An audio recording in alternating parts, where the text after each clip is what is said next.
Hello. Welcome to the panel for What Editors Wish Freelancers Knew is what I'm calling it. I'm going to introduce our panelists. We have Rob Fischer, is a senior editor at The New Yorker. He was previously an editor at Rolling Stone and Men's Journal, and he has worked as a fact checker and researcher at The New Yorker and GQ. Susan Matthews is the executive editor of Slate, where she's been for the past 8 years. Prior to Slate, she worked at the National Audubon Society and Everyday Health. I forgot to say that you were the host of Slow Burn, I'm sorry. And she's a graduate of SHRP, so this is a homecoming of sorts. Justin Miller is the deputy editor of New York Magazine's Intelligencer, where he's been for the past 4 years.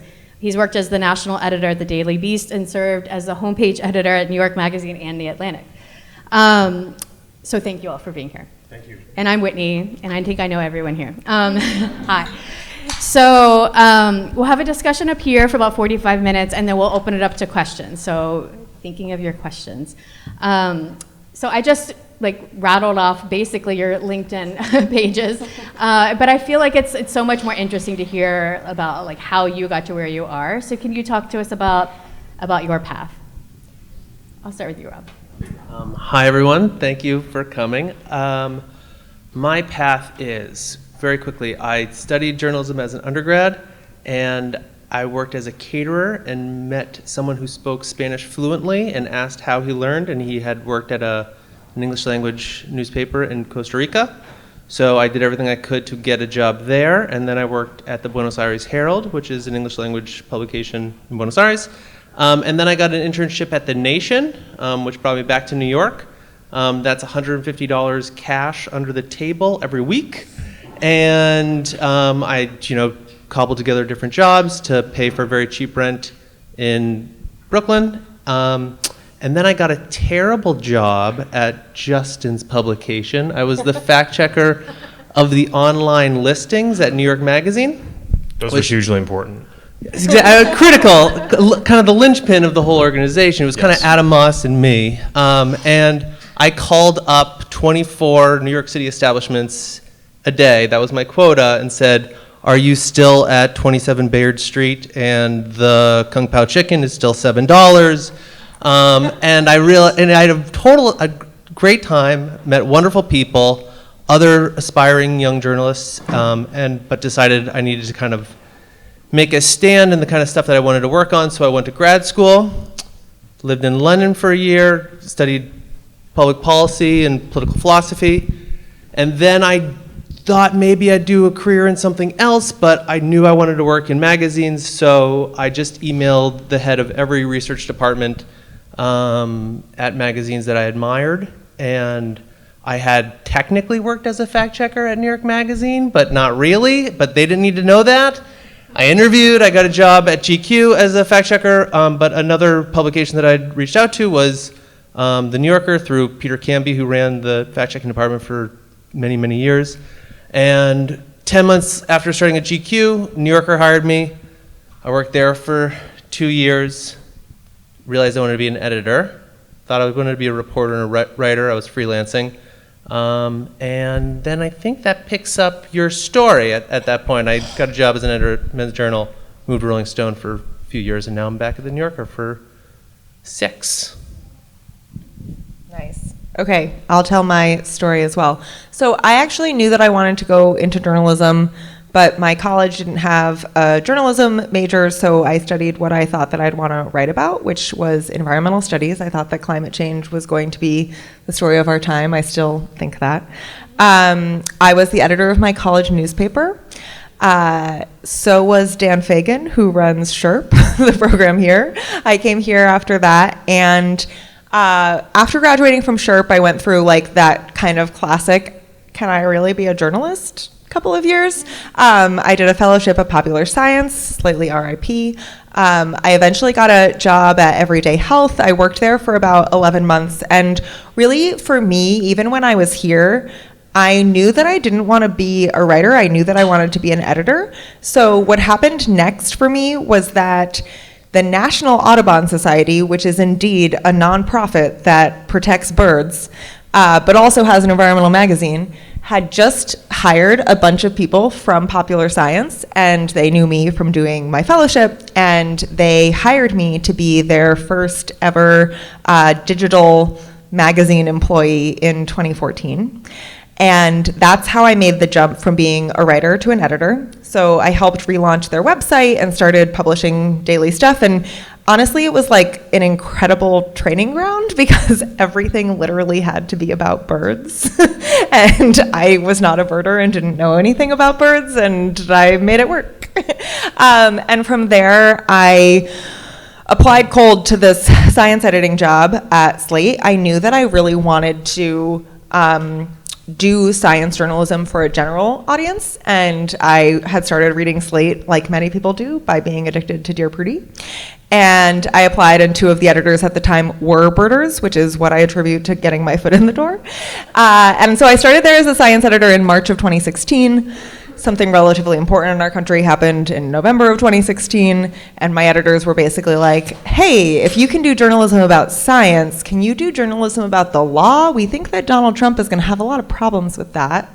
So I switched basically my day-to-day at that point, and I kind of just followed where the news went for a while. When Me Too and all of that was happening, when the Kavanaugh hearings were happening, when like a lot of stuff that kind of had this interesting intersection of law and gender were happening, I kind of jumped on that and did that. And then a couple years ago, I hosted a season of Slow Burn on Roe v. Wade. And since then, I've just been back in my editing job. And I kind of do a lot of stuff across the board, but I do a lot of jurisprudence stuff. I've done a lot of medical reporting. I kind of work with our politics section, and Slate is pretty small, so we kind of all do everything. And do you have a favorite bird? I do now. Actually, I have become a birder since I left Audubon. I would say right now that the eastern bluebird, which when you're biking, it kind of flies along with you, is my favorite bird.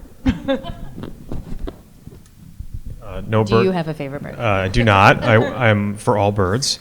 Much like my colleagues here, I took some risks when I was young. So after graduating from college, I went to go work for a startup as a political reporter in Ohio in 2008. 4 years earlier, Ohio had been the pivotal state to decide the presidency. The company I worked for was a little startup run out of New York, owned by a young real estate scion named Jared Kushner.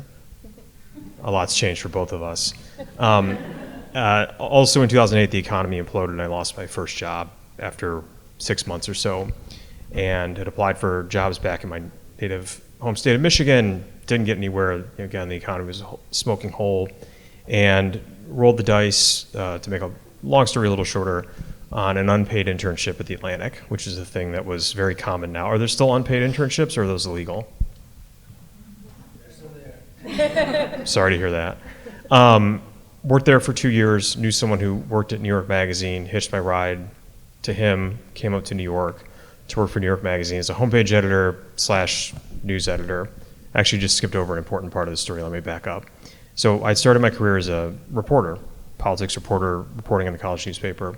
When I went to the Atlantic, something funny happened. They needed someone to run the homepage, and my boss at the time turned to me and had me do it. And that doesn't seem like a job that really would matter that much, but back then, before social media was really in existence, Facebook didn't have the like button yet, Twitter was still a really niche website.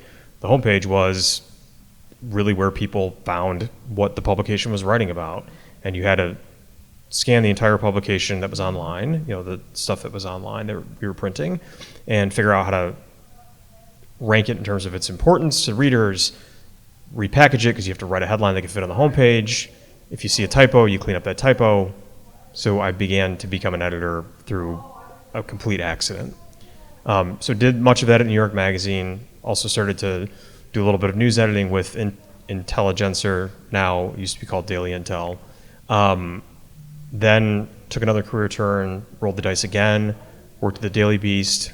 Right after they sold off Newsweek, the place was going through a bit of a renovation, let's call it, and spent 6 years there, really my formative years as an editor, doing everything from opinion to politics, breaking news, national stories, Malaysian airplane going missing, handling foreign stories because we were such a small team, and I loved it. It was also a little crazy. So I took a step back, slowed down, made my way to New York Magazine again in 2020, in September of 2020. My old boss reached out to me. I was in between jobs and said, my politics editor just left for the New York Times. This was after Labor Day, so we were within 3 months of the election. First week I came back, Trump got COVID, there was a presidential debate, a Supreme Court nomination, and it didn't really slow down until January. And yeah, that's my arc. So yeah, I think I love it because they're always a zigzag. It's never the straight path. And I was saying to this group, and I don't know if people who were on the panel on Monday, like when I asked this question, one of the editors said, well, when I was 5. And so like there's always like that, there's the thing that you think about whenever you think about how did I even get here, that comes up. And I think it's always interesting to hear from you. I'm gonna just like jump straight in to the thing that all of us want to know about. I mean, you are all at like such revered publications, and I think that for a lot of students it can feel like impossible to get a piece placed here. And so I want to talk a little bit about, you know, what you're looking for in a piece, like what is a good piece for you, and therefore like what is a good pitch, and how does that change if the writer is new to you? Whoever wants to go first. You pointing to yourself. It is really hard. It is really hard to place freelance journalism, especially freelance reported long-form journalism, anywhere, surely at the New Yorker. And when I talk to people about what I'm looking for, and people often email me asking what I'm looking for, or you know, there is a really unsatisfying answer, which is I don't know. And if I knew what I wanted, I have staff writers at my disposal to dial it up. I want something that I wasn't aware of, or an angle on something that I wasn't aware of. I want to feel surprised. I want to learn more. And that's the business that we're in, is getting people engaged in that experience of leaning in, of getting curious, of wanting to learn more, and to take them on a journey that exposes them to that. That said, like, the pitch that, you know, I love is the one that kind of has figured out its casting and knows who its subjects are, is a person who, or a place maybe, but ideally oftentimes a person who can be a lens, can be a vessel into some deeper understanding on an issue, on a location, on a dynamic. I do a lot of coverage on politics, but the stories that animate what is in political news with real stories and real people, a really well-cast story that knows how it's going to spin itself into a narrative, is kind of the thing that I'm always hoping to see when I open my email. We'll mix it up after this, but I'll go next. Okay.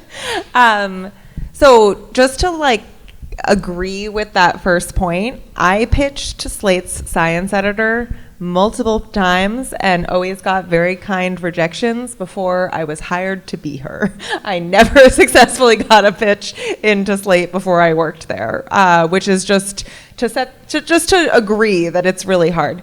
I would say that the main thing that I tell people, particularly students, is that the number one thing that I'm actually looking for is a sense that you've read the publication. Slate in particular is like pretty distinctive. We are, as I have already mentioned, an advice empire in some ways, but I actually think that it's a useful thing to explain who we are and who we're trying to be. Like, we're really trying to be in conversation with our readers. We're not trying to be stuffy. Like, we're just really trying to be direct and own what we think, and we're an opinion magazine. Like, we are looking to understand what you think. I can give some pretty clear, like, what I'm looking for versus what I'm not.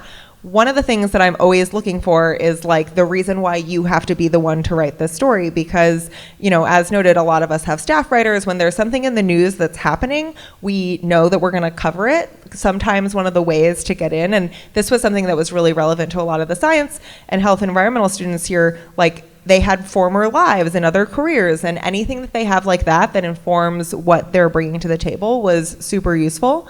So knowing the voice, pitching in that voice, and showing me what's unique about it, I think are my main things. A couple of the things that I'm always like, oh no, about are pitches that just end in like 5 questions at the end. And it's like, oh, actually at Slate, I'm looking for you to bring me an argument. Like, I'm not looking for you to, when you're asking all those questions, one of the things that I always worry about is like, and what if the answers are so boring? We're both going to be stuck. I'm going to leave it there. Or what if you don't know the answers? Yeah, what if nobody knows the answers? Yeah. All well said. I would echo all of that. I'm looking for 3 things. New York Magazine's looking for 3 things, 3 buckets, let's say, to fill. And they could be at least one of these things. Hopefully it has all 3. A narrative. It's just like an interesting yarn. It's just a story beginning to end that you want to find out what happens at the end. So you have some question, tension thing at the top that is going to suck you in, and then you're going to keep pulling the reader along on that thread with that tension. That's 1. 2, a character. Is there somebody who's important or does open up through their story a larger story? Are they representative of something? Or are they just simply somebody that you want to read about who's going to hold your attention? You know, you can think of a celebrity, maybe someone who's in the news for being notorious. We're tomorrow morning going to publish a profile of someone involved in the Columbia stuff who's made a name for themselves. So that's a profile, right? It's an interview. And the third thing is, I think, really the most important thing, this should be in all stories that are magazine stories, an idea. What's the story going to make the story should make the reader think, not just about what they're reading, right? But what's the conceit, what's the thesis of the story?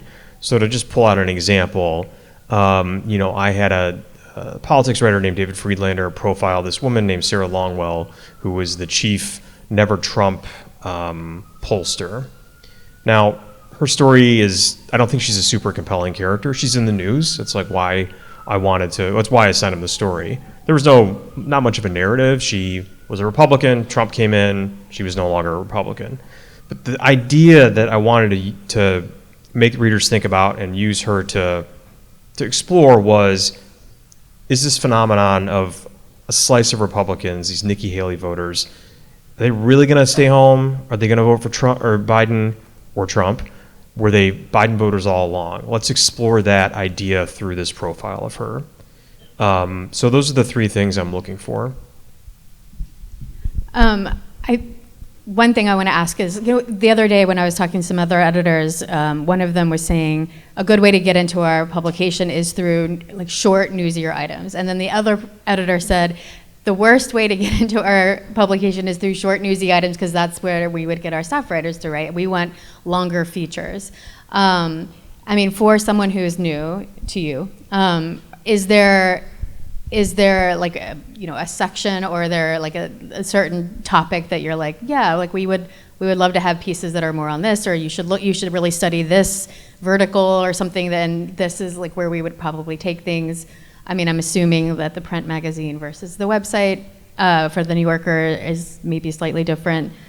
And then I also wonder if you could talk about, like, if you see something that's better for the cut, would you send it along, like how that works? I'm going to switch it up. I'm going with you. Okay. So at Slate, one of the first things, and actually like 6 years ago, I was involved in creating this. So slate.com/pitch has like every editor who does every section, and has a lot of do's and don'ts for how to pitch us. And every publication has their different things about, like, do you want to pitch 7 editors at the same time? Probably no publication wants that, but like what the rules are there. I would say that for us, what we're looking for, like for me particularly as an editor, I think that the shorter, like, and I think that our bread and butter tends to actually be the medium-sized magazine pieces, or like we call them magazine pieces. They're not magazine pieces like these guys, but the medium-sized, like 1,000-word to 1,200-word argument. And I think that if you're a new writer, the thing that I would encourage the most is to send good pitches, and to send good pitches somewhat regularly. It doesn't have to be all the time, like maybe once a month or something like that. And if you're pitching and you're taking feedback when you get it, which is a lucky thing to receive. Often I've had editors who have reached out to people being like, okay, this isn't right, but can you turn it 180 degrees or less than that even, but like sometimes a totally different topic. We're looking for somebody to do a quick story on this. Like the ability to be flexible, I think is a really huge thing. I think that it is definitely more likely that you'll write like a shorter to medium length thing before we'll assign a long thing. And I'm very fascinated by the range of those answers. It's definitely case It was really magazine surprising. by magazine. Yeah, we obviously the New Yorker is primarily interested in a certain type of feature writing and essay to a degree. We do have different formats on the website. We have a weekend essay that we publish every Saturday. We've been doing a TNY interview, which is traditionally done with staff writers.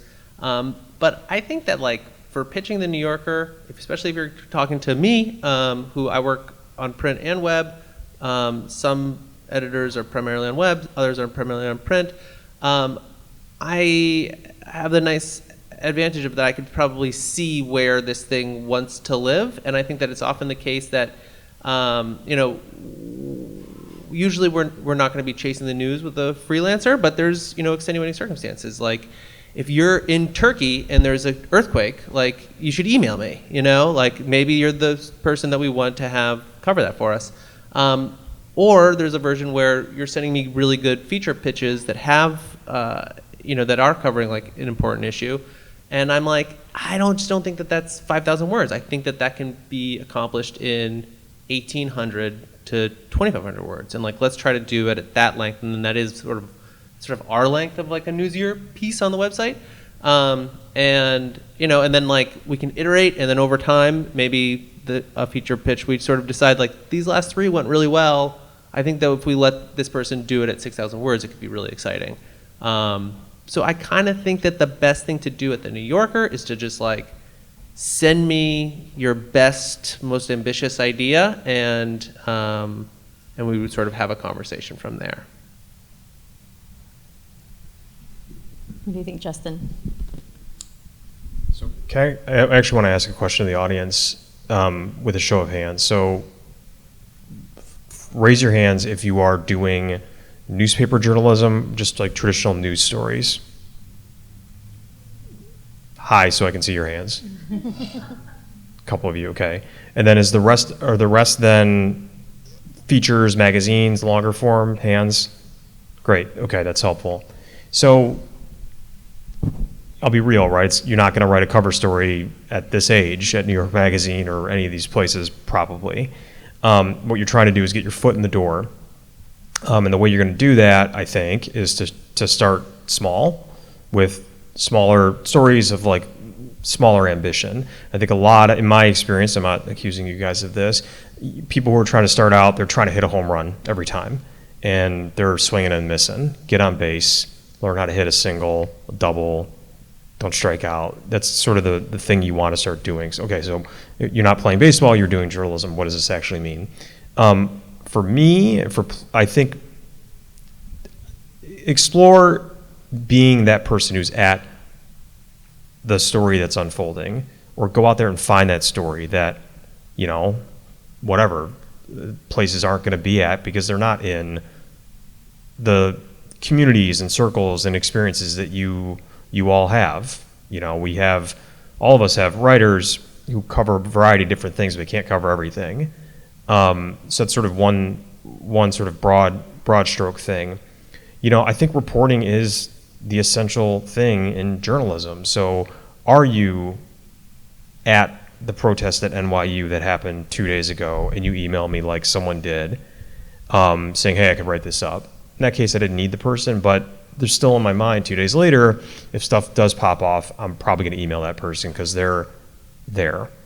And being there is like everything when it comes to reporting. So be there, find the story, and then be the person who is the portal for New York Magazine, for Slate, the New Yorker, whatever, to bring us and the reader to that story. So for me, I would say focus on, reporting out a news story, maybe that's something that's like in the news, but you can still bring a twist to it or bring that like really close point of view, and that's valuable, and that's going to be how you earn a reputation, get clips, become a reliable person that an editor will think about when they need something else like that. It's sort of just rolling that snowball.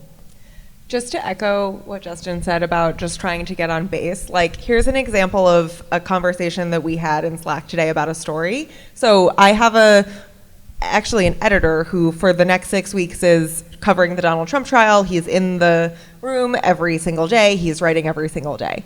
But one of the stories, and actually when you asked about what are the rubrics, we used to have this, Slate used to have this rubric called The Explainer a long time ago where we would take little questions in the news and like report them out.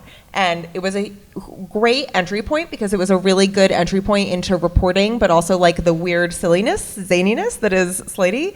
And so the story idea that we had today was, can we say anything scientific to explain why Donald Trump keeps falling asleep in the courtroom? Like, is it because it's cold? Is it because it's really high stakes and he's freaking out? Is it because he doesn't have Diet Coke? Like, what is it? And the science editor reached out to one of her former interns to be like, okay, please, can you just find 3 experts to give you the like answers? And then the written through piece on that does not have to be a boring piece. It can show your charm and your verve and like your instinct for making something that everybody is talking about. Everybody's talking about the fact that he's falling asleep, the story of the day.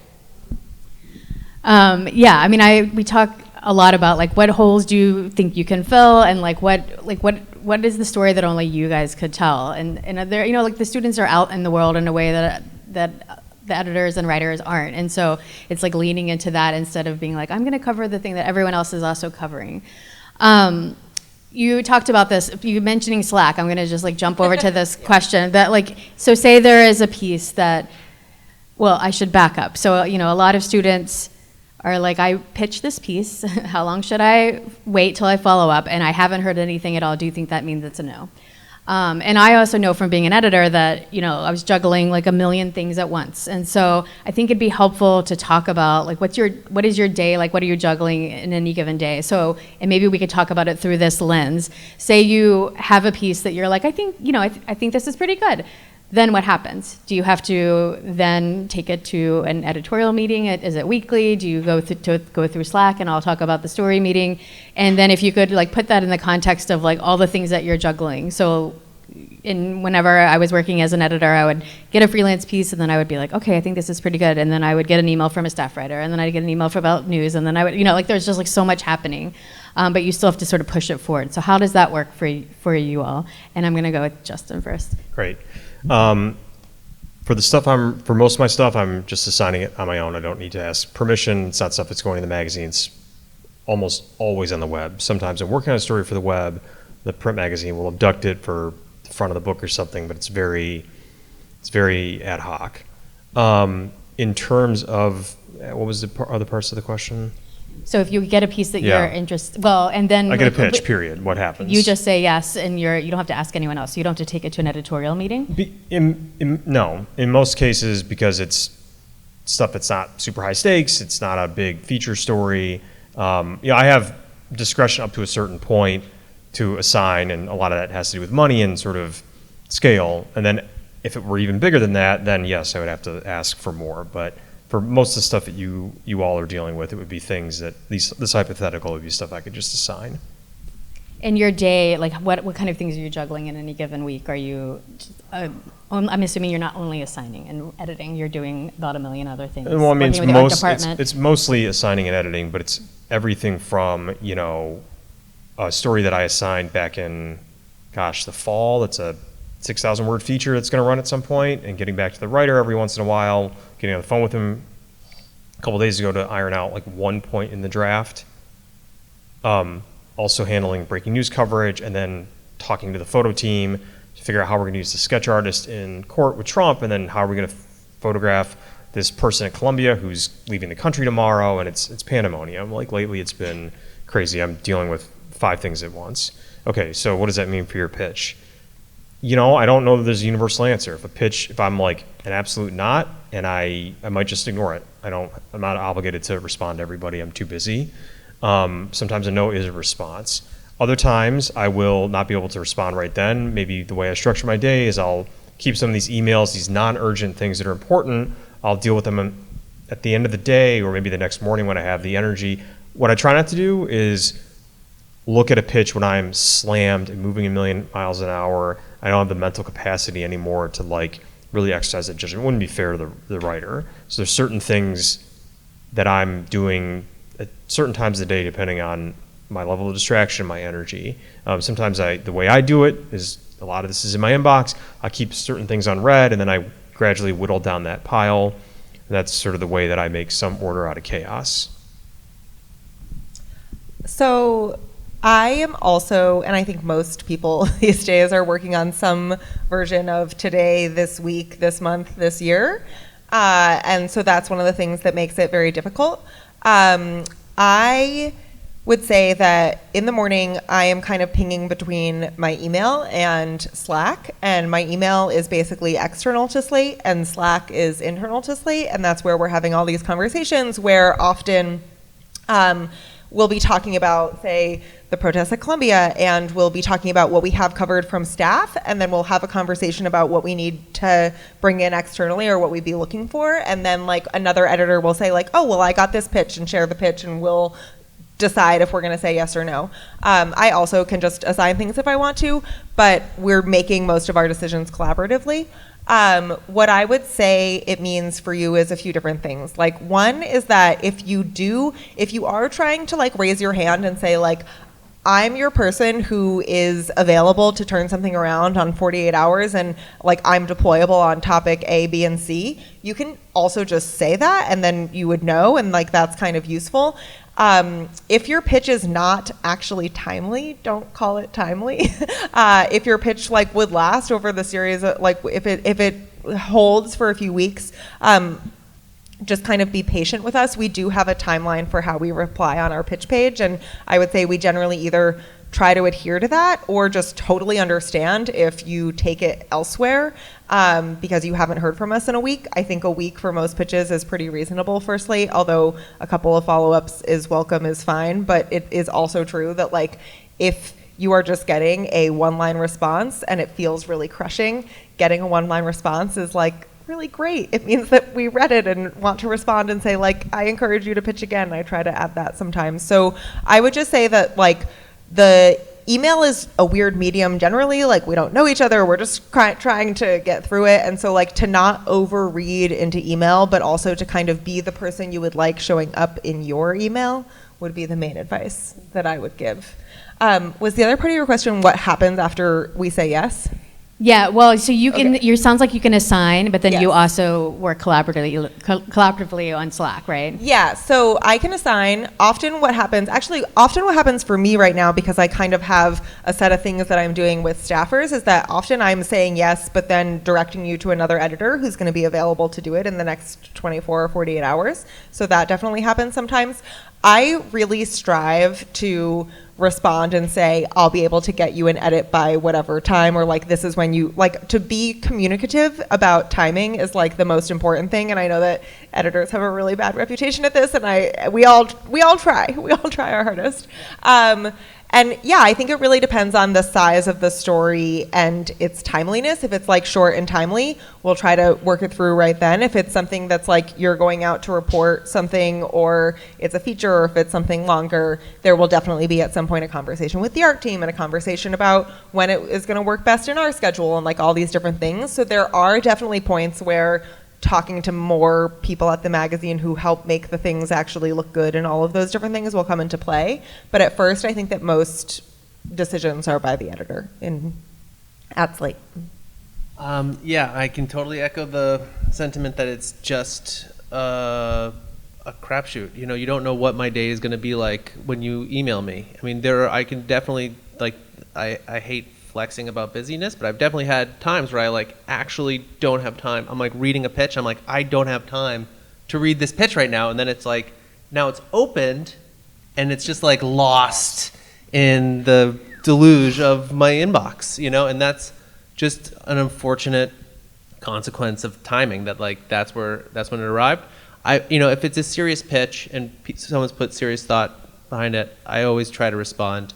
This isn't going to be anything that's coming from this room, but like I get crazy loony pitches. I mean, there's the whole universe of just spam, which is like all formatted to look like a pitch. And then there's like a whole nother universe of just like randos with obsessions. And then there's like serious freelance journalists who are trying to publish in the New Yorker. And so like there's already like a sorting, experience that I have to do to even get to there. So it's just really hard. But yes, I do think that like any response is a sign of encouragement from an editor. And, in terms of like what would happen next, I think usually, again, like it's just hard for me to picture too many instances where the New Yorker would take someone like on a 24-hour turnaround that we have to do this super, super fast and we've never published anything from you before. It's just like an idiosyncratic style. It's hard to do that quickly. It just takes time. I just think that prospect is really, really hard, again, unless, you're just like standing there and someone self-immolates at City Hall. And it's just like, I have this story. And it's like, okay, let's talk, And then if I like the idea, I'll send an email back. I'll say, let's get on the phone. I'll talk about it. I'll learn who you are. I'll learn how you came to this story. I'll learn about what expertise you're bringing to the piece. And I'll sort of have a little bit of a narrative about you. And maybe at that point, I'm like, all right, this actually doesn't sound like we're ready to do this. So I think we're probably not going to do it. I'm sorry. Or you'll convince me, I'll be like really excited to work with you, and then I'll have a little bit of a narrative about you that I take to our pitch meeting, which for the web is every Monday, and then we have pitch meetings on Tuesday for the magazine, and then there's also like off-piste availability with Mike Luo, who's the editor of NewYorker.com, and David Remnick, who's the editor of everything that is New Yorker, and I can kind of slip certain things in through the back door with them and talk things out. And then they might have questions that I'll come back to you with, and we'll talk that out. Or they might say no, and I come back and I'm like, I'm sorry, I really like this idea. We're not into it. Send me whatever you want to do. Send me the next great idea you have, and we'd sort of go from there. I want to piggyback off what both of them said. The first thing is, yes, if you get a reply that's a rejection, I think Susan made a really good point, then I can only speak for myself. I read it and I thought this was worth me replying to, right? It wasn't a total piece of shit. Okay, but, right, what's the inverse of that? Oh, if I don't respond, is it a piece of shit? Well, no, because listen to what Rob just said. It got lost. We're busy. Mistakes happen. So, there's always a danger when you don't get the response that you fill that vacuum with a negative self-judgment. You don't know you have no evidence, right? Your reporters, your journalists at heart, don't make an assumption. It's like one of the foundational rules of journalism. We don't respond, try not to take it personally. And totally nudge us. You can totally Sure. follow up like a week or two later. The only Whatever thing you you think have is an to- appropriate The level only of time. thing you have to risk is success, right? In that case, obviously, if you do it too soon, you're whatever, nagging or needy, like Susan said, be the person you want to be in your inbox. We get it. It's important. We were your age once. We were there.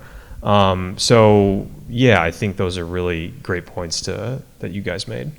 Oh, and just on the psychology of like being an editor receiving a pitch, like just like quickly noted about like don't pitch 7 different editors. Like I don't know if that's. Please don't pitch 7 different editors. We all At the talk. same publication, Like, you mean? Yeah. So this is just like to show you like how base we all are, or for me, I'll just speak personally. Like I want to take this to Mike Liu or David Remnick, be like, look at this little gem I have, and if like for the people like, yeah, she pitched me too, or he pitched me too, I'm like, oh, like it just sort of sullies it, and it's not even fair. But like to make it feel like you're trying to establish an exclusive relationship with an editor, I know that can be frustrating too if you're not hearing back, or if it's just this one person seems flaky, or you're not connecting. But like one idea, one editor at each publication is probably a good rule. And in the whole, it gets lost in our inboxes. Oh my God, we just opened it and now it's open, so we're never going to see it again. Like some other little tiny bits of etiquette that I would say that you guys can agree on or not are like, you can like pitch the story, follow up within that email thread 1 or 2 times, and then if you want to go and take it somewhere else because it's been 3 weeks and nobody has responded to you, I really appreciate a response that's like, hey, thanks so much, but I'm going to take this elsewhere. And then I will just be like, oh, they freed that from my to-do list in a way that feels nice. So I have a And question. maybe hit you with some FOMO Yeah. for next time. So I have a question for you two. If a writer pitches multiple outlets at once, now you don't know about that, right? You're not. Hopefully, someone's not going to say I've pitched this in New York Magazine and the New Yorker. How do you feel about that? So I have different layers of how I feel about it. For just a general, like for you guys, I would prefer you to pitch it to me. I do a lot of work on our jurisprudence section at Slate, and that means that there are like law professors who are doing like quick turnaround stuff to like on Supreme Court oral arguments. So that's something that I deal with all the time. So I definitely have law professors who are like, I've pitched this to the Atlantic and blah, blah, blah, blah, blah, blah. If you get back to me first, you'll get it. And it's annoying and I don't like it, but sometimes it's an incentive. I would say that like, unless you're like the expert on EMTALA and EMTALA has happened today, like maybe not. Yeah, I always tell the students, don't do multiple submissions. Like just pitch, wait. You can end up in a really terrible situation like that, like when your third choice place gets back to you and takes it, and then 2 days later you're first. Like it's just not the best. Shit happens though. I try to be gracious. I mean, I talk to the students about their pitches and framing and all of that. But I do spend a lot of times talking to students about like, so I didn't hear from them. What does that mean? And we've talked about this, but it's and we've all been there. Like, I think it's just so hard to know, like, so is that silence a no? Is that silence an open email that's just sitting there? And when we're not going to think that we're a piece of shit. But like, I mean, it does go, I know I can see the anxiety in their faces and I feel it for them. And I'm like, we don't know. And I'm like, follow up again. So that was one of my questions was like, how long this is the question I get the most. How long should I wait until I follow up? And you had said 2 weeks. Yeah, I really think like a week or two. Like I think that every editor, like one of their biggest stresses is their inbox. And I took like 6 months off to make this podcast, and I came back and I was like, I'm having a new approach to pitches. And I've kind of managed to maintain it in the past 2 years. But like right now, there are so many reasons. One of the things that happens all the time is that I kind of have a very standard, like, thanks so much for the pitch, but I'm going to pass on this for Slate. Like, feel free to pitch again, or just whatever it is, like a 3-sentence thing that I can send to everyone. And there are just so many no's that I have to give, and it is psychologically hard. And so I've just kind of landed on that. And people can come back and say, like, well, why wasn't this, like, can you give me an answer as to why this wasn't right? And that is pretty tough, I think, for editors. Like, if I did that for everyone I said no to, that would be my entire job, and I would not have my job anymore because I would just be explaining that. I think that getting a response is really good. I think that even if it's a no, it's really good. And I just think that, like, right now I've had to say no to a couple people because I'm on our slate.com/pitch page for business and technology, and we have a new editor of business and a new editor of technology starting on Monday. So I've been saying no to some things, and some people I've been like, hey, we actually have this new person coming in, you should try them in a month. That's it. And, I try to give as much information as I can, but sometimes it's just like my day is really busy and I know my week is really busy, and actually next week I'm going on vacation and you don't know that, but that's my deal. Yeah. And it might be helpful to just, I think that this is a bit of what Justin was sort of suggesting in his earlier response. It's not the worst thing to try to tailor your pitch to like places that you think maybe need the stuff. You know what I mean? Like the three of us, it's tough because we're like, but we don't necessarily need it. Like, I just, the New Yorker is going to run, without your pitch. I'm so, like, it will. Like, this is about elevating something or unlocking something that we otherwise wouldn't cover, which we love to do. And we also want to work with younger writers and help develop talent. That's, of course, part of the goal. But, do the research to know sort of what are the publications out there that maybe are going to be more receptive to this idea or this pitch or sort of where I am in my career. And because, like, it's also just, I just want to, I don't want that to be harsh, sympathizing with how hard it is. Like, just what we're describing here. You pitch the New Yorker, you're waiting for me to respond, I don't respond. You email me again a week later. This idea is like the clock's ticking. Your idea is getting less and less current than when you had it a moment before. I still haven't responded. Now you're like, Whitney, what do I do? And you're like, oh, maybe pitch it to New York Magazine. So you pitch it to New York Magazine, and like Justin doesn't respond, or he says no, and now you're like, oh, okay, well, do you think the New Yorker? Like, and then now it's like 6 weeks have gone by, and you're in this sort of, really tricky period with this story that you had that felt super fresh and really good 6 weeks ago, and I know how kind of like hard and demoralizing that can be. It's one of the reasons why I always talk about the fact that I spent 2.5 years at the National Audubon Society, is because that's actually a place where, like, they sent me on my first reporting trip to write a 5,000 word print feature, and just being really creative about what places you're pitching so that you can get that kind of experience, like, is a huge part of the game. I want you to respond, but I'm just going to say that we'll be open to questions. So, Tom, do you mind getting the microphone? Thank you. You wouldn't apply to one job at a time, right? I think you should pitch multiple editors if it's appropriate at the same time. You are trying. Controversial. Yes. You're trying to get your story published. That's like your end goal. And like Rob was saying, maybe you're waiting 2 weeks or something for me. Then you're like, okay. Then you go back. Then you go to Rob. And it's 2 weeks. Now a month's gone by. So if you set up access, you've done the reporting, how is this helping you? It's not. So let's imagine for a moment that, let's see, you pitch me and Rob. I'm busy. A week passes. I read it and I'm like, oh yeah, I want that story. Email you and I'm like, hey, like, let's talk. And you're like, hey, sold it to the New Yorker. Me, I'm going to be like, fuck, I should have got back to him sooner. I lost that story. 100%. This is competition. I want to beat Slate. I want to beat the New Yorker, and they want to beat me. And if they're not saying that, they're lying. Like, we're all competing against each other. We're peers. That's why we're on the stage. So, sure, you might be pitching an editor who blames you because they were slow on the uptake. They didn't win the race. That's their problem. You probably don't want to work with somebody like that. So I think you need to like look out for yourself. Don't, again, within reason, maybe you don't do it. It depends on what the story is. If it's competitive, pitch it to multiple outlets because it's time's a wasting. If it's not, maybe you do say, okay, I'm going to wait a week. If you're pitching multiple outlets, I'm sure this will come up later, don't send us a form email, right? Tailor it to us. Don't just pitch willy-nilly either, just hoping to like take a million swings and hit something. So, I think there's some nuance there, but I think you should pitch if it's appropriate and it fits at other publications. I think you're absolutely entitled to pitch multiple places. It's your story, it's your work, and it's your future. Would you want in the pitch to say, I pitched this to several other places?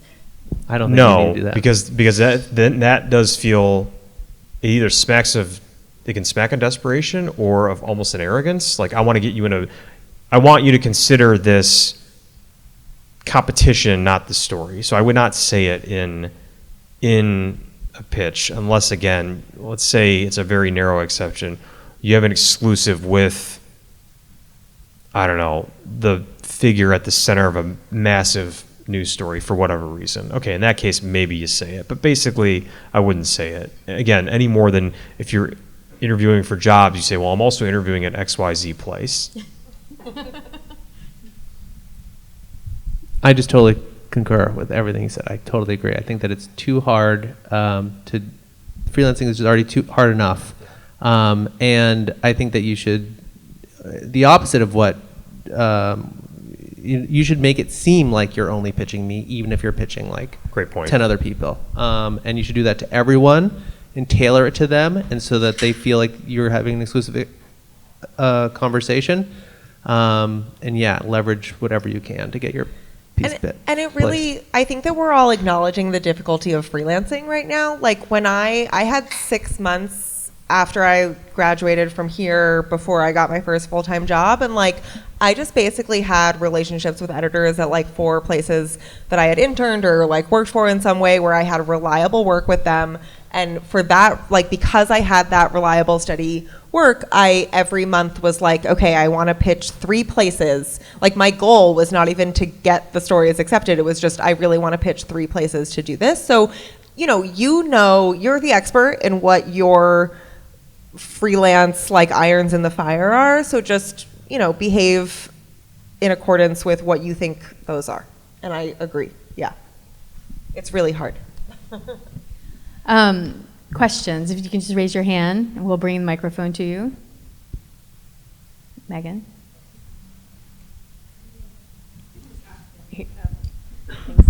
Hi, thank you so much for being here.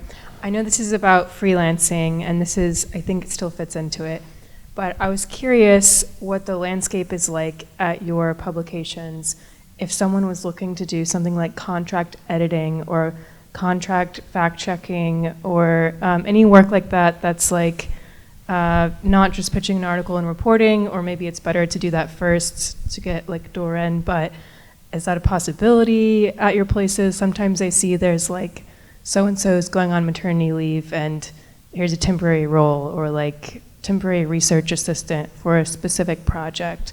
But it feels very difficult for someone to get into those positions because you probably hire from within, I don't know. So just curious. We just had an editor fill in for parental leave, which was sort of an unprecedented event. And we have, most of our fact checkers are full time. There had been a period where there was like someone could do 3 weeks on, 3 weeks off, and there was like these coveted roles within the fact checking department that that people who were like looking to report and write on the side would like really try to get their hands on.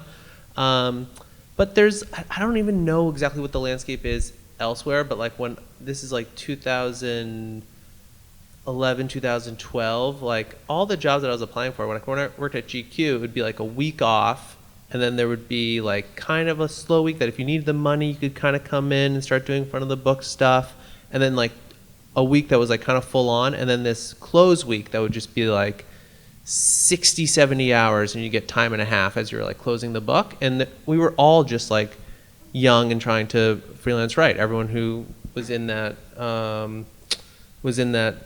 department, like Luke Mogelson, who's now a staff writer at the New Yorker, was like had the job before I did. Like I came and sat in this guy's desk, and so that like those kinds of jobs were like the jobs that I was looking for, jobs that had like a little bit of flexibility, that like gave me a glimpse inside the editorial process, but would also give me time to report and write. So it might just be about asking around like how different research departments work at magazines right now. Yeah, what I would say actually, so Slate is kind of half online and half audio at this point, and I kind of sometimes joke and say that our audio side is like our print magazine because they have real deadlines that they have to fill, whereas on the website we don't. And I think that we do a lot of contract work with audio, like on different shows if a producer is out or something like that. For the website, like if there's an actual opportunity, it'll be posted on our site, so you would definitely see that. But I think the get the foot in the door kind of contract work, that's like the main place where I see that for Slate. And you have internships too, Slate. We do have internships, yes. They kind of bounce around. We've had a science intern for a while. This year it's a politics intern because this year is 2024. I don't know about contract work, but I would say put your reporting hat on, ask a question, reach out to some people, just try to learn. We have 2 questions over here. Hey, specifically for Rob, does fiction get freelanced out, or is that all in-house? All fiction's freelance. We don't have any, W-2 or even 1099 fiction writers. Our fiction editor is someone named Deborah Treisman, and she works with 2 other editors, Willing Davidson and Cressida LeSean. And all of the fiction gets worked out through the 3 of them. There is a slush pile, and we have a fiction reader who's going through that. But like, I guess within the construct of the fiction department, like the slush pile is the freelance, and yeah, that's sort of the backdoor way to get fiction published in the New Yorker. This is not relevant to fiction, but one thing that I want to say about email etiquette is that a lot of you are working on things where like you actually have a draft of something, and there are definitely times where like the draft that you have is 8,000 words and it's just not going to be the first piece that you work on with an editor. But if you do have a draft of something that is realistic and like feels like a fit to you for the place, like I'm not going to say definitely attach it, but I will say don't send an email that's like, I have this written. Do you want to read it? I get that a lot, and I like sometimes have to reply and be like, yes, send it. Like if it's written and you think it's good and like it is demonstrative, just attach it. Don't ask editors to reply for the attachment. That's interesting because also like when I was an editor, I didn't want like they'd be like write the pitch and then be like, and here's my 4,000 word piece attached. I would be like, that's a lot. That can be really, really annoying. Our pitch guide says write the pitch as if you don't have it attached, and then like have one line being like, I actually have like, and if you've worked on it for class or something like that, like I actually do find that super useful because sometimes I can take a look at that and be like, these 1,500 words work, the rest of it, sorry, we're cutting it. Like, you know, maybe it's a personal preference, but email does not buckle under attachments is kind of my theory there. Like I can look at it or not. We're blowing Whitney's mind. You're blowing my mind. Like I know. So now I'm like I have to like rework all of my advice. All right, next question. Hi, I have a technical question, which is when you're getting a pitch in an email, when do you want to know who we are? Like, do you want up top like, hi, I'm an NYU student, I've been working on this piece, and then here's the story, or do you want, hi, boom, here's the main character, here's the story, and then towards the end be like, by the way, I'm an NYU student that's been working on this, like blah, blah, blah. What do you think the answer is? The second one. Right, because it's the boom. You got to catch me. You got to stop me, make me interested. Maybe you Yeah, I would disagree. say only if like who you are is deeply relevant to what the piece is, could you lead with that? But like in general, bios, I don't care. Like maybe add your personal website, I don't care. Like maybe add like 2 links to clips. Like it's really about the story and the pitch. Front that. That is Yeah. the advice I do give. Yeah, So I agree. that's good. We're all alive. Thank God. Sorry, Rob. Well, I'm actually curious, like, Whitney, dealing with students, what resources do you use to help them figure out how to craft a pitch? Well, Rob, I have a little, I have a guidelines for how to write a pitch. And basically I say, and now I feel like I'm doing a test, and it's fine. It'll be fine. There are four things that I think a pitch needs, and the first thing is, like, what's the boom? Like, what's gonna make somebody read on? Because you have a million emails, and so you're just like, what am I gonna? So is it like access that you have? I have an interview with Beyonce, or whatever. Like, is it like I was at these protests and I was in the middle of, or if it's more of a personal piece, is it something that's like what's going to make the editor lean in? And that's the squishy part that's hard to identify sometimes. The second thing is basically like the nut graph. Why does this matter in a bigger sense? The third is what I call the train is moving graph. So it's like conveying to the editor that you know that there's a story here. I've been talking to these people for the past 6 months, blah, blah, blah. I have interviews set up. And then your credentials at the end. And sometimes, I'm like, I don't know if I wouldn't lead a pitch email saying I'm a student at NYU. I mean, NYU is wonderful. But I'm like, do you want the editor to know that you're a student right away, or do you want the editor to know that you've got a great idea that's just gonna make everyone be like, oh my gosh. So, basically, I take that from when I was an editor myself and was being pitched to a lot. And then we have a lot of successful pitches that we send around and we sort of analyze and stuff. So a lot of it is thinking about what that first thing is. I ask because I'm trying to think of like what I did to learn how to craft a pitch. When I was like an intern at The Nation, and I wanted to write for the Village Voice so badly, and I never published anything with the Village Voice. I ended up writing a lot for City Limits, which I was also super excited to write for.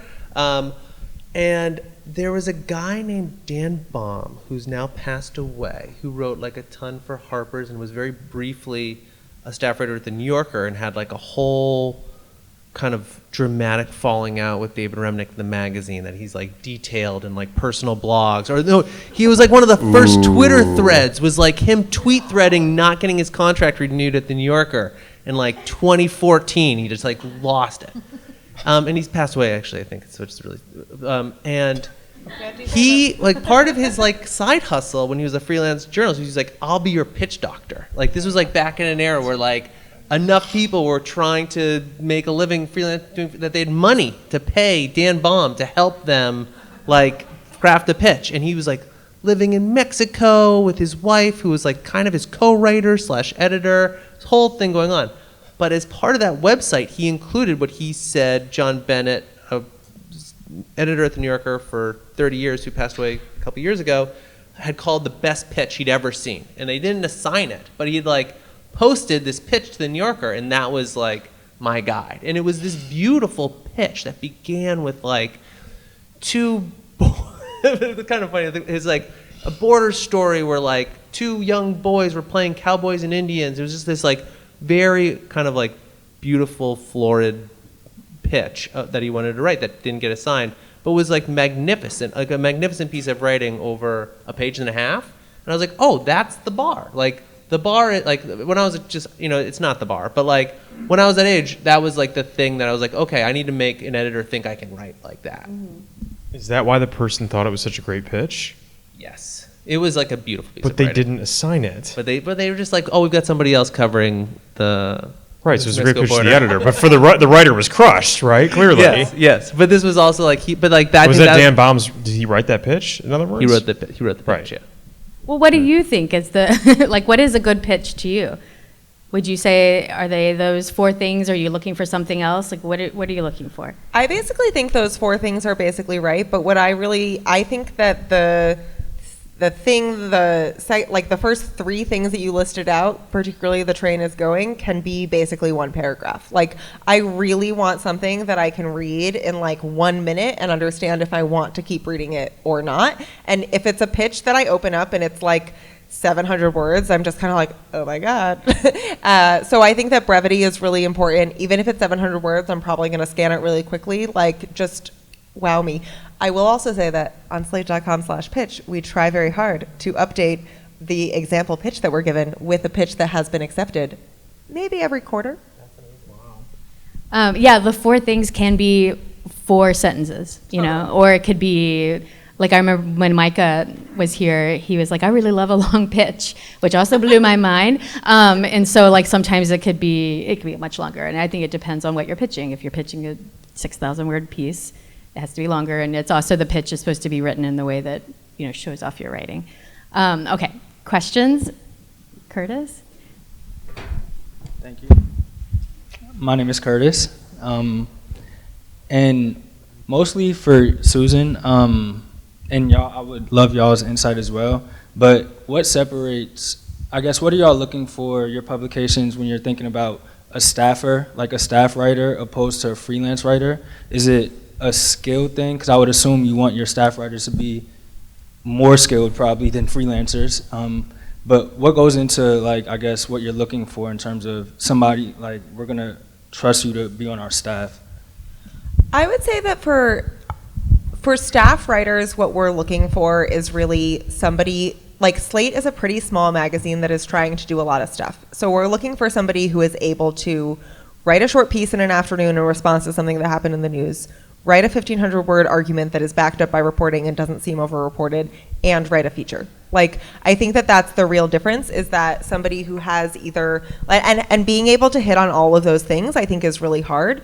But somebody who is able to be flexible between those mediums, because we really, one of the reasons, like, one of the ways that we keep our website dynamic is that people have opinions, people have interesting observations about TV shows, people go on reporting trips and come back and write 6,000 word features. Like, people kind of do everything. So for our staff writers, we really want that.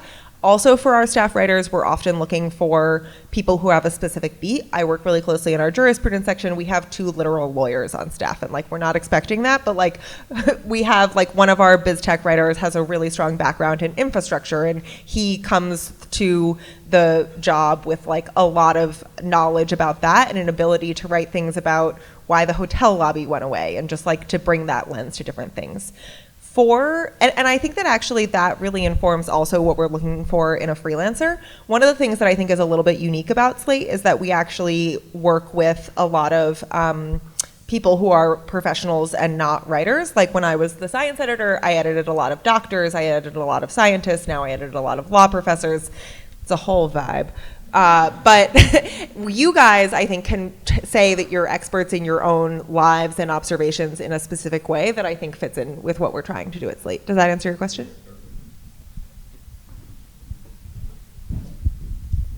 Thank you. Hi. I've been running into this problem and like dilemma with pitching kind of smaller publications lately, so I was wondering if like you guys had any input on this. So sometimes I feel like when I go to like pitch like a publication that doesn't really have like a pitching guide, or I can't find like an editor's email that would be specific to like the topic I'm pitching. So I guess like what I want to like ask is, when writing a pitch for like that kind of publication, how do I kind of navigate making sure that like it's going to the right person, or like I'm kind of writing the pitch in a way that like they would like based off of like the vibes of like what they've published already, if that makes sense. I would say that the annoying answer is that you're a journalist, so track down who does what. Like, I think we're in a really bad state of Twitter. Like, the easiest way to do it sometimes, I think, would be to like go to different editors' Twitter pages and see what stories they're tweeting, and those are probably the ones that they edited, just saying. So like that could be a way. The other thing that I would say is that when I'm getting a pitch like that, like right now I'm listed as the biz tech person and I'm not really like whatever, but people pitch me things and then I redirect them based on like, oh, I know that Rebecca, one of our editors, actually really knows about this. I would just do one really simple line saying, like something along the lines of, I think that you're the right editor for this, but please direct it to whoever is appropriate. Like that's pretty easy and polite, and being the nice person that you want to see in your inbox is what I would say. I don't know if there's more concrete advice. Seconded. It's perfect. That sounds right to me. Unanimity, or we agree. Any other questions?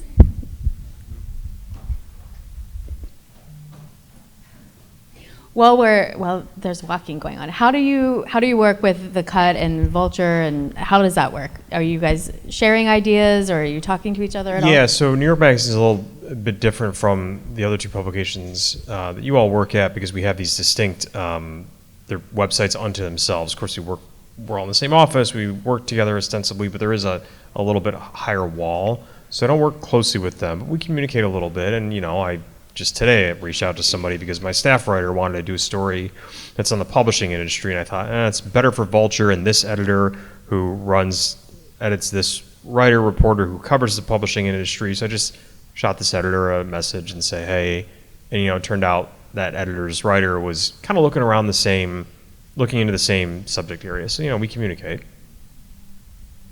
And would you, if you got a pitch that you think would be better for a different vertical? Yeah, would you absolutely. send it Like on? the cut and I are often trading pitches back and forth, and sometimes I'm really hot on the pitch, but I'm like, it's just not for Intel, so I will really, try to encourage the cut to take a look at it, or even just take it.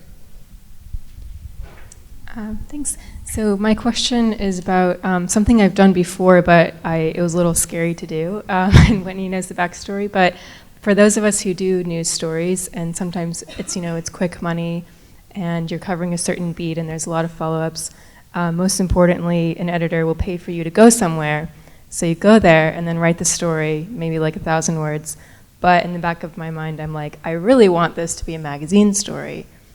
And you publish the news story, and then you bring that pitch to a magazine editor. I'm curious how you would feel as an editor knowing that the person already wrote a story on the same event or the same topic or very much overlap, and like when can you get away with that and when can you not? And when is that kind of like you gave away the story already versus convincing like there's a lot more to this story? Yeah, so your hypothetical was, I've commissioned the story and I've paid for you to go there, right? No, so in my situation, the news editor paid for me to go there, Okay. which is so I go there because I can't pitch the magazine until I've already done some of that reporting, right? So as a freelancer, it's like you're getting someone else to pay for you to go. You write the short news story, Yeah. but then you want to do much more with it. Okay. Yeah. Where was the thing? Well, Don't name the publication, This situation but- ended up working out well for me, but Sure. yeah, I went to North Carolina, covered a kind of radical neo-Confederate event, Great. and then I wrote about it for someone else as well. Okay. But I didn't cover so much of the event, it turned out. But Yeah, so I mean, I think that like that's a tricky one. I think that the best thing to do, the honorable thing to do, is after you publish a story, tell them like, hey, you know, I'm gonna, you know, I think it's better to like not surprise somebody. Hey, I'm gonna pitch. Thank you for like publishing my story on North Carolina and Confederates. Just wanted to tell you I'm gonna also use some of like the leftover reporting. Maybe it's a way you kind of get away with it to like pitch another publication. I think it's like if you were to use the same, you can't use the same printed material. That's a no-no. But like, let's say you interviewed Robert E. Lee Jr. He gives you a quote about the march that day, but then you want to sell New York Magazine the profile of Robert E. Lee Jr. I think there's like enough distinction there, but you don't. So you understand what I'm saying? Like it can't be totally overlapping because you can't. Then you're almost like it's a little like plagiarism there. So I would just, in that very rare case, I would thank the editor that sent you there, that got you the first byline, and say, just wanted to let you know you do not need their permission either. I'm also gonna like use some of the reporting I gathered that didn't go into the story, his way of putting it, to pitch another publication. I'd just say, you know, in the news story, just make sure that you're executing the best piece you possibly can for what the assignment was. Don't try to hold anything back at the hope of placing something larger later. I mean, that's just not a good strategy. And I think that it's okay if you do pitch it later to do, you know, a lead paragraph in your pitch that sort of draws in the editor that you're pitching, that kind of has that texture and that feel like you're opening a narrative. And then you can say, like, you know, last month I visited North Carolina for this event and published a story here, but there's so much more to it. And Yeah, that's a really good idea. And that second paragraph is in general, as Whitney laid out, like that's the paragraph where you're going to like lay out the broader context and sort of like what you hope to surface with the reporting and the assignment that you wanted to do. And that's, I think, totally fair game. True. Do you want to go first? Hi. I have a question specifically about profiles. And basically, for some background, I'm really trying to get this guy placed. He's like semi-famous in the New York fitness community. And he's already been profiled by the Times in 2016. I think he's fascinating. He's lived like 10 lives, and basically my theory is that the theory of the profile, so to say, or the idea of the profile is kind of that it's never too late to start fresh. He's like starting his third fitness venture, has gone bankrupt several times, was addicted to drugs, blah, blah. So my question is, what actually makes a good profile subject? Like how much drama does it need, or like what exactly are you looking for, and how famous do they need to be? Yeah. Can I just ask, was he addicted to drugs since the 2016 Times profile, or was the Times profile include his past drug addiction? The Times profile very much does not include that. The Times nothing against the Times, love the Times, but the profile was a little bit dry. But did the drug addiction precede the 2016 profile? The drug addiction was actually Because of the profile. 30 plus years ago. But Okay. he like, so this guy and I I go to the gym that he owns.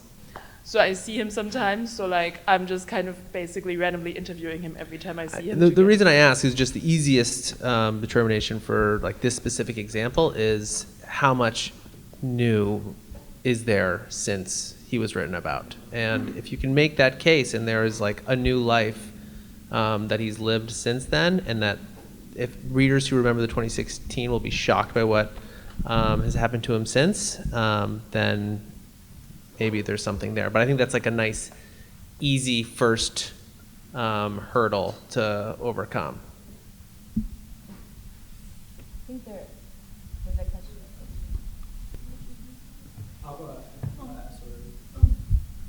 Hi. The voices of your publications are wildly different, and I'm curious if there's any value in writing in the voice of your publication within the pitch, or is it better to be as succinct as possible and let style come in later? I would say yes, because I think that it's easy to write in the Slate voice and be succinct. So I don't know what Rob and Justin are going to say. I mean, I think that, like I said, I think the best way to show that you understand the publication is to show that you understand what types of stories they do and to kind of write in that voice. There's definitely a story that I could tell you what the New Yorker version of it is, what the Slate version of it is, and what the New York Magazine version of it is, and it's all like sort of the same story, but not. Yeah, so again, for me, I think assuming you're in the ballpark, I think the editor's job by and large is helping it fit in the publication and giving it that sort of ineffable voice. I think it's really, I mean, if I were to try to describe it, I would struggle. It's something that I've just kind of learned through osmosis. So, I did it with a staff writer today, and it was, okay, like certain things and sort of, kind of like not judging and sort of like letting the story just unfurl and letting this person hang themselves, and it'll be obvious, and there's a certain tone, but it can be hard to get. So I would say clarity always beats cleverness in my book. In the pitch, don't try to write in some affected style hoping that'll land the pitch. I'm really looking for the information and all the other things we've said. Hopefully the answer to the voice question is really like, well, this is why this story would fit at New York Magazine. And then, like through the editing process, I think we help you get it into that voice, hopefully maybe keeping some of your own. Yeah, I think that a good rule is just to write well, write in the way that you think is good writing. And, definitely, Susan said it earlier, be familiar with the voice of the publication that you're pitching to. And so, like, don't write me, like, full gonzo style, unless you can, like, really, really, like, pull it off, because that's just not the style that's in New Yorker. It's a style of concision and clarity. It is, has like an internal engine, and there's a texture and a complexity to the ideas that are trying to be contained in every line. But yeah, like I think that like a common criticism of the New Yorker is that it's like flattened out, and that the voice of writers are sort of like excised from in the editorial process. I don't know if I totally agree with that, but I know that is a judgment. I'll just say, like, in terms of like familiarizing yourself with publications, just to like give an example, when I was working at that English language magazine in Costa Rica, my stepdad ran a bed and breakfast, and they had a library, and they subscribed to the New Yorker, and my stepdad didn't and still doesn't read the New Yorker, and he would just put them all in a box and ship them to San Jose. And I was like in a homestay, like living with a family. I had nothing to do. I lay in bed and just read the New Yorker cover to cover for months and months and months and months and months. And like, I still think that is the only reason I have the job that I currently have, is that I just like, at a certain point in my life, just really, really absorbed what those magazine pieces were, how they were structured, what the voice of the magazine was. I think we have time for one or two more questions.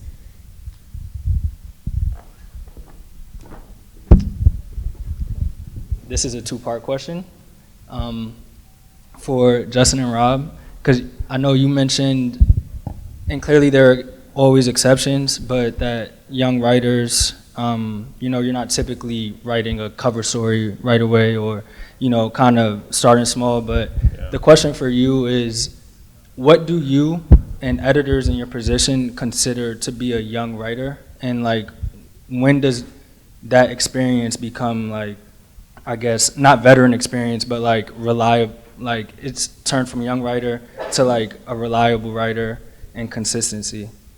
And then just to ask you, just so you can follow up, I know you mentioned that y'all want, the New Yorker wants to work with young writers and like develop talent. So I'm curious what things y'all are doing to, I guess, go about that.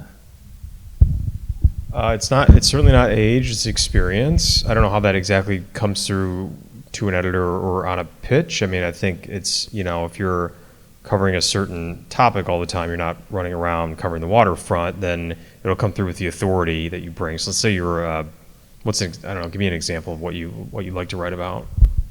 A lot of sports and culture. Great. And Black culture. Okay, great. So, if you're pitching me a sports story and you happen to be able to get access to this player or these agents or whatever, it's going to come through that what you're talking about. So it's really about years of experience as opposed to your biological age. Young writer, I mean, I think also too I'm judging at some level because okay, the person's younger than me as a person. I think it's probably I'd say a young writer's 5 years or less of experience. But again, you might be the guy who knows all this sports stuff and in a way that gives you a couple more years. Just speaking loosely to kind of understand the concept of this. Why do you ask that question? I don't need the mic. I asked because I know, well, one, I'm 29, about to be 30, so I'm a little older, and Sure. just from my experience, this is my second graduate Mhm. program, so I hear a lot of editors, reference young writers and, just the uphill battle that they're up against. So Sure. that's really why I asked, selfishly. Yeah, got it. You're not. I would say this. One of my best friends was a guy that used to freelance for me. That's how I met him 10 years ago. Come August, it was Ferguson that we were covering together, and he just turned 40, so he was your age when he really broke into journalism. Which maybe on some level is late, maybe on some level it's not late. I don't know, but it's just a number on some level. Don't let it stop you or think about it too much. No, absolutely. Yeah, I was 30 years old when I was a fact checker at the New Yorker, and not the oldest one by any means. I hope this is true, that when I'm reading a pitch, when I'm talking to a potential writer, I'm just focusing on execution and what I think that this person might be able to do.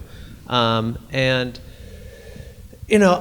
to think of developing talent. It just has to be a part of our job to keep an eye out for compelling pitches and people who are in love with the process and want to do this work badly and are clearly gone about gaining the necessary skills to do it at a high level. And I can see the path ahead of them, based on what our conversations are, what they're pitching. A young writer that I've worked with recently is a very talented investigative reporter named Yasmin Rafay, who's at the Berkeley Investigative Program, and she was a medical. I'm just going to tell a story, this is just a version of someone who I want to be totally invested in helping this person succeed. She was a medical student and read a medical paper about how there is a 10% increase in mortality rate at senior homes that get bought by a VC fund, basically. And she was like, oh, that's interesting. And she just started casting about trying to find the right nursing home that had recently been acquired that she could try to tell that story, to sort of see what happened before and what happened after.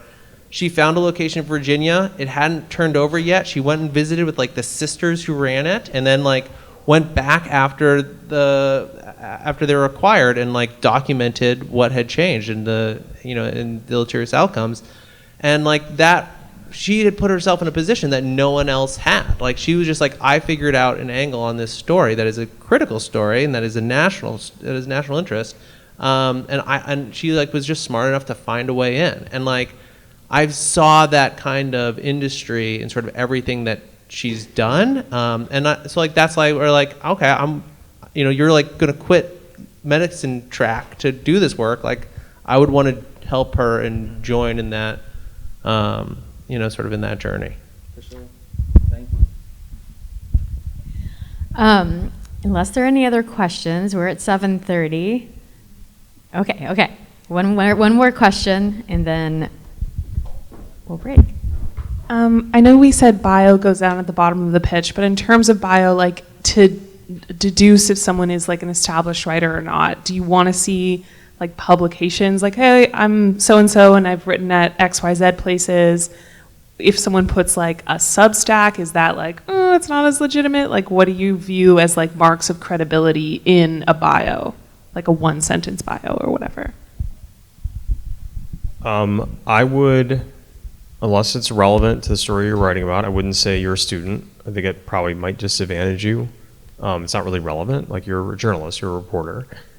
Second, in terms of like Substack, I mean, are you going to be writing like your Substack? If not, then, or you're pitching, then don't do it.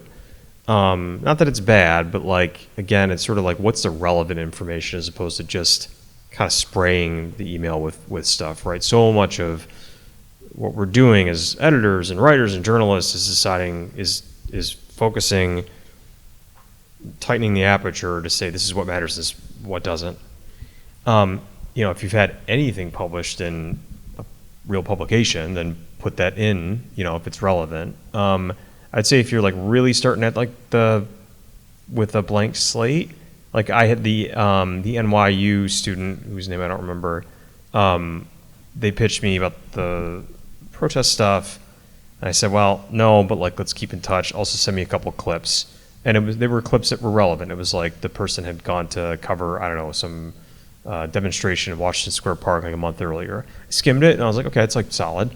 So is it relevant to the publication? Does that help? Is that okay? Yeah, I think that like unless there's an example that was raised earlier that maybe you've covered this someplace else. If you want to say like for the last 2 years I've been writing about this for X, Y, or Z, that is kind of a logical entryway into pitching the story. But I think on the whole, like you want to send me a pitch that I'm going to make my way through and get to the fact that you've written at these places. Totally include a Substack link.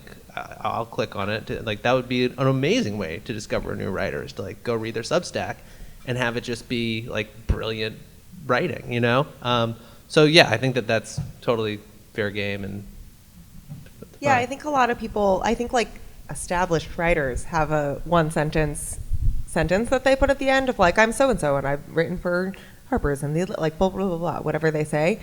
I totally agree that just like whatever feels relevant, and that the judgment of what is relevant is definitely part of the process. Yeah, the reason I answered the Substack question the way that I did is because I'm so much approaching all this from like a news story, a news reporter, that type of thing. Even though I work at a magazine, I'm like kind of like low key the news guy there. So I'm thinking, the Substack wouldn't be relevant to me unless it had like reporting. I'm a little like in terms of like if I'm playing on like the sound mixer board of journalism, the writing style is a little bit less important to me than like the ability to like report a story, right? So I'm just thinking Substack may not be that. Again, like we ingest Substacks sometimes. There you go. I mean, I think it's all really about the idea, like having a really good idea. And okay, well, thank you all for being here. Thank you to the panelists. I really appreciate it.